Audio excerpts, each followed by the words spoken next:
সম্মানিত দেশবাসী ও মুক্তিকামী ছাত্র জনতা, শহীদের রক্তের বিনিময়ে ছাত্র নাগরিকের অভ্যুত্থানের মাধ্যমে আমরা যেই ফ্যাসিস্ট হাসিনার পতন ঘটিয়েছি এবং একটি নতুন বাংলাদেশের আকাঙ্ক্ষা করছি, তাকে নস্যাৎ করতে বিভিন্ন শক্তি ইতিমধ্যে তৎপর হয়েছে এবং নানা ধরনের ষড়যন্ত্র এবং পরিকল্পনা করা হচ্ছে।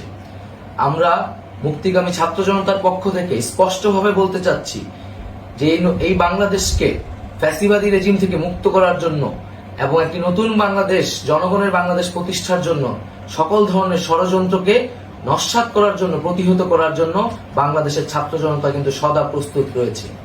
আমরা দেখতে পাচ্ছি নানান জায়গায় লুটপাট, সহিংসতা এবং সাম্প্রদায়িক হামলার মতো ন্যাক্কারজনক ঘটনা ঘটছে। আমরা এর তীব্র নিন্দা জানাচ্ছি এবং আমরা মুক্তিকামী ছাত্র জনতার প্রতি আহ্বান জানাচ্ছি যে এই ধরনের ঘটনাকে প্রতিহত করার জন্য আমাদেরকে প্রস্তুত থাকতে হবে, আমাদেরকে দায়িত্ব নিতে হবে। কেউ যাতে এই আন্দোলনকে নস্যাৎ করার জন্য এই ধরনের ঘটনা ঘটানোর সুযোগ না পায়, সেদিকে আমাদের সদা সতর্ক থাকতে হবে।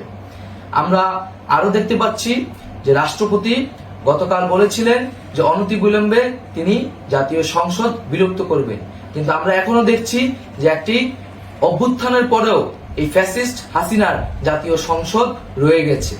তাই আমরা ঘোষণা করছি যে আজ দুপুর ৩টার মধ্যে এই ফ্যাসিস্ট হাসিনার যে জাতীয় সংসদ, সেই সংসদের বিলুপ্তি ঘোষণা করতে হবে। যদি আজ বিকাল ৩টার মধ্যে এই জাতীয় সংসদের বিলুপ্তির ঘোষণা না আসে, তবে আমরা কঠোর কর্মসূচি দিতে বাধ্য থাকব। এছাড়া বন্ধুগণ, সবার জন্য আমরা জানাচ্ছি যে আমাদের যে অন্তর্বর্তীকালীন সরকারের কথা আমরা বলেছি, সেই সরকারের প্রধান উপদেষ্টার নাম আমরা ইতিমধ্যে ঘোষণা করেছি এবং এই সরকারের অন্যান্য উপদেষ্টা সহ সামগ্রিক রূপরেখা আমাদের প্রস্তুত রয়েছে।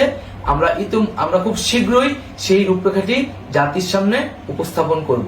আমরা বাংলাদেশে স্থিতিশীলতা চাচ্ছি, সমাজে ন্যায় বিচার চাচ্ছি, সেজন্য কার্যকর পদক্ষেপ নিতে হবে এবং তার প্রথম পদক্ষেপটি হতে হবে এই জাতীয় সংসদ ভেঙে দেওয়া।